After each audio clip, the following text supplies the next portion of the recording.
Assalamualaikum. Waalaikumsalam. Selamat siang. Siang, Bu. Gimana duduknya udah nyaman? Ya, sudah. Oke. Gimana kabarnya hari ini? Alhamdulillah saya baik.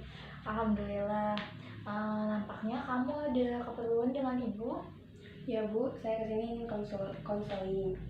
Sangat senang sekali dengan kedatangan kamu sendiri. Apakah sebelumnya kamu pernah mengikuti konseling? Belum pernah, Bu. Saya sekarang ini baru pertama kali mengikuti konseling.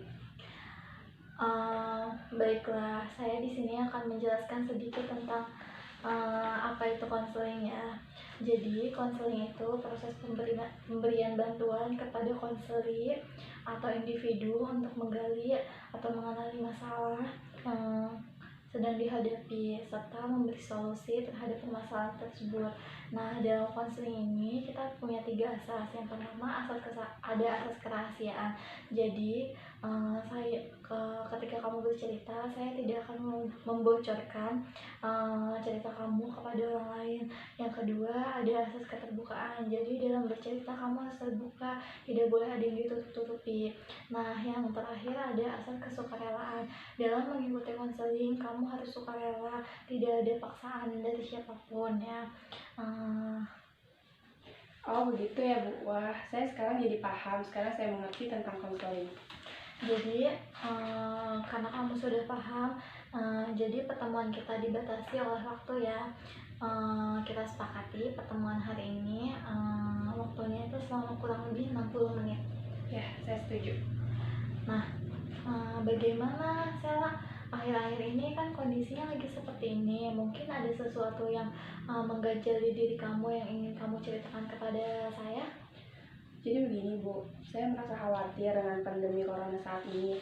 Terlebih, sekarang pemerintah menerapkan new normal ya, yang semakin hari jumlah positif corona malah bertambah banyak malah, bukannya berkurang. Lalu karena adanya corona ini, aktivitas saya jadi terganggu.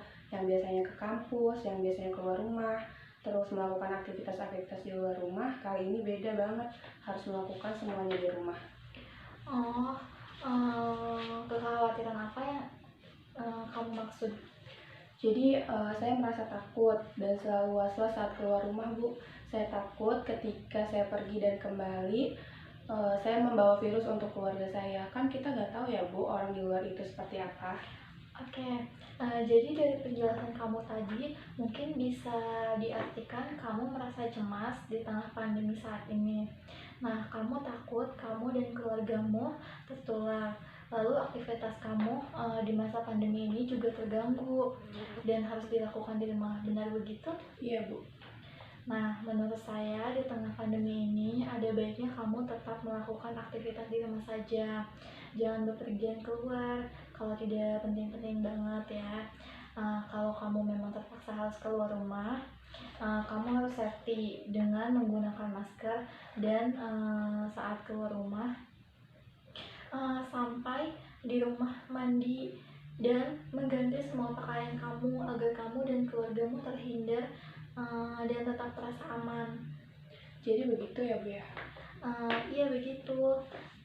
Biasanya kegiatan atau aktivitas apa saja yang kamu lakukan selama di rumah saat masa karantina ini? Kegiatannya gitu-gitu aja sih, sama halnya seperti orang-orang yang di karantina di rumah aja, lebih banyak melakukan aktivitas dari rumah, nonton TV, bekerja dari rumah, dan sebagainya.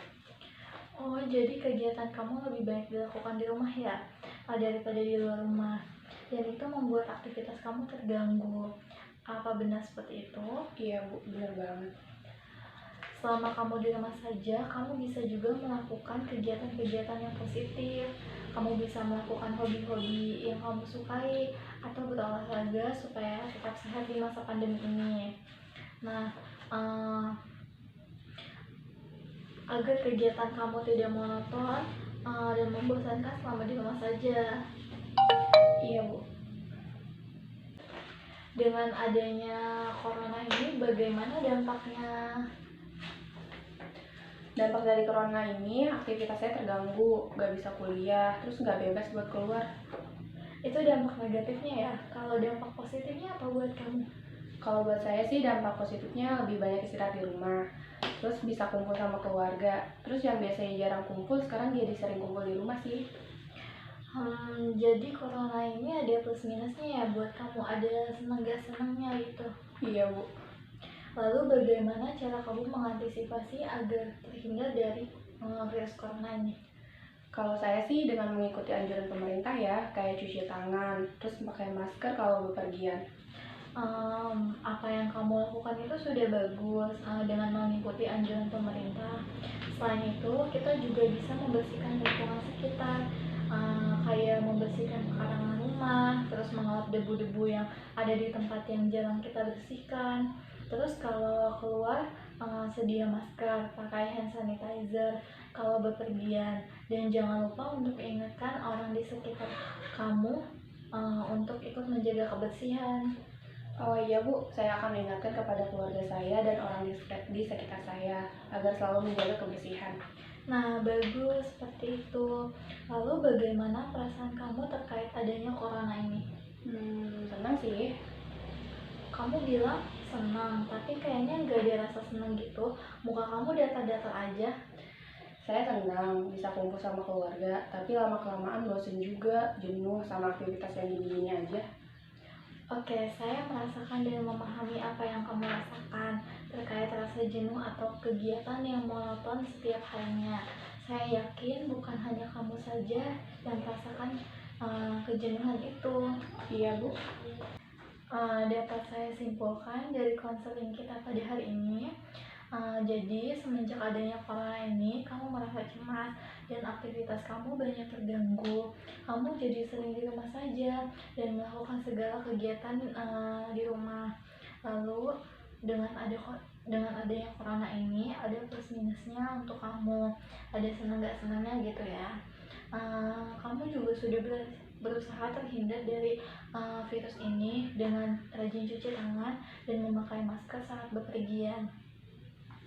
Lalu rencana apa yang kamu lakukan selama masa pandemi ini?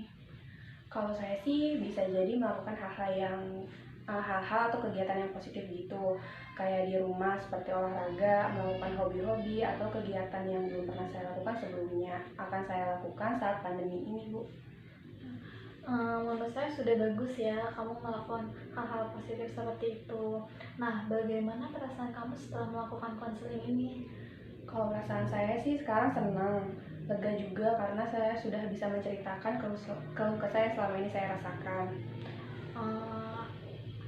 Jadi perasaan kamu sudah lega ya sekarang karena sudah menceritakan semua keluh kesah yang ada di diri kamu.